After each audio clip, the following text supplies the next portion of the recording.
तो आज हम ये प्रेस कॉन्फ्रेंस इसलिए हम लोग बुलाए हैं क्योंकि बिहार में पिछले दिनों सरकार की तरफ से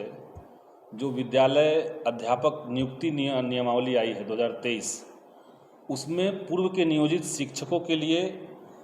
राज्यकर्मी का दर्जा देने के लिए जो शर्त सरकार ने लगाया हुआ है कि उनको आयोग की तरफ से एक परीक्षा आयोजित की जाएगी और उसमें उत्तीर्ण होना पड़ेगा, उसका हम लोगों ने विरोध किया। 15 अप्रैल को इसी जगह पर बिहार के तमाम शिक्षक संगठनों के जो ऑफिस बियरर्स हैं उनके साथ एक बैठक हुई और उस बैठक में हम लोगों ने बिहार शिक्षक संघर्ष मोर्चा गठित किया। उसके बाद कई जगहों पर उसके खिलाफ आवाज़ उठाई गई और बिहार शिक्षक संघर्ष मोर्चा की तरफ से अपनी मांग को लेकर के बिहार के माननीय मुख्यमंत्री से हमने मुलाकात की। 23 तारीख को मुख्यमंत्री से हम लोग मिले और हमने उनको इस बात का ज्ञापन सौंपा कि ये जो नियमावली में प्रावधान किया गया है शिक्षकों को परीक्षा लेने वाली बात,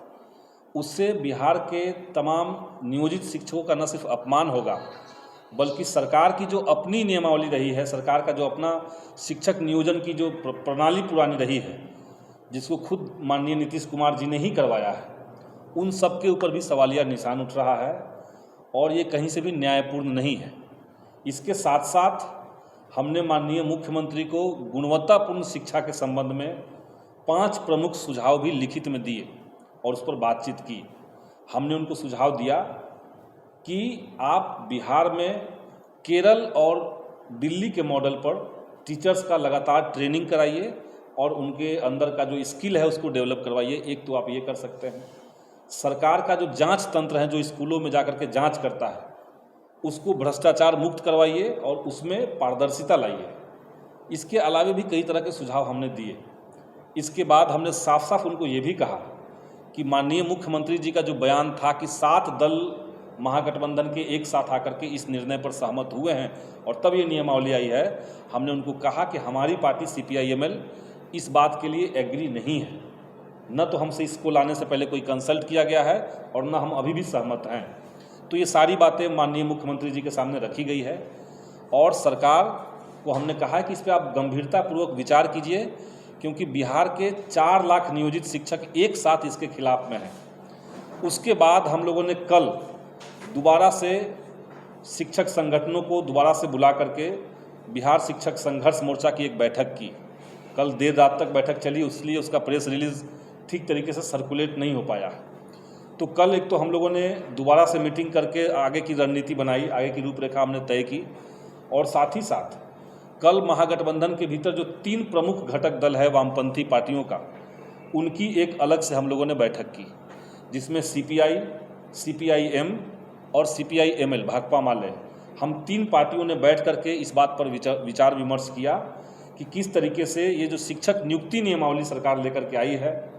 ये बिहार की शिक्षा व्यवस्था को ऊपर से देखने में किसी को लग सकता है कि क्वालिटी एजुकेशन के लिए है, लेकिन ये सिर्फ और सिर्फ टीचर्स को प्रताड़ित करने वाला, उनको अपमानित करने वाला है और स्कूलों के भीतर मल्टी लेयर्ड एक टीचर का सिस्टम बन जाएगा। कई तरह की नियमावली स्कूलों में चलने लगेगी। इससे स्कूलों की डेमोक्रेसी कमज़ोर होगी और पढ़ाई लिखाई का वातावरण और भी ज़्यादा खराब हो जाएगा। तो ये हम लोगों ने वामपंथी पार्टियों ने कल बैठक भी की। उस बैठक में सर्वसम्मति से तीनों दलों ने एक साथ इस बात को कहा कि तीनों पार्टियां इस नियमावली के खिलाफ है और तीनों पार्टियों मिलकर के हम लोग जो बाकी घटक दल हैं महागठबंधन के, कांग्रेस पार्टी है, हम लोग उनसे बात करेंगे, उनको कन्विंस करेंगे। हम पार्टी है, हम लोग उनके पास जाएंगे। यहाँ तक कि राष्ट्रीय जनता दल और जनता दल यूनाइटेड, उनके पास भी उनके संगठन के नेताओं के पास भी हमारा एक प्रतिनिधिमंडल जल्द से जल्द जाएगा और उसके बाद हम लोग बिहार के डिप्टी CM माननीय तेजस्वी यादव जी और मुख्यमंत्री नीतीश कुमार जी से दोबारा से मिलकर के अपनी बात को कहेंगे। तो ये एक तरह का राजनीतिक दबाव सरकार के ऊपर बनाने की हमारी योजना है। इसके साथ साथ हम लोगों ने कुछ आंदोलन की पहलकदमियों को भी सुनिश्चित कल किया है। जैसे 1 मई को मजदूर दिवस के दिन समूचे बिहार के शिक्षकों को आह्वान किया गया है कि वो मजदूर दिवस सेलिब्रेट करें, उसको मनाएं, क्योंकि शिक्षक भी एक तरह का समाज के अंदर एक मजदूर के रूप में काम कर रहा है। तो एक संकल्प सभा हम लोगों ने आयोजित करने को कहा है। सभी जगह पे एक संकल्प सभा का आयोजन होगा और उसके साथ साथ आने वाले 5 तारीख को हम लोग पटना में एक शिक्षक सम्मेलन संभवतः IMA हॉल में हम लोग करेंगे और उसके बाद हम लोग बड़े पैमाने पर अभियान को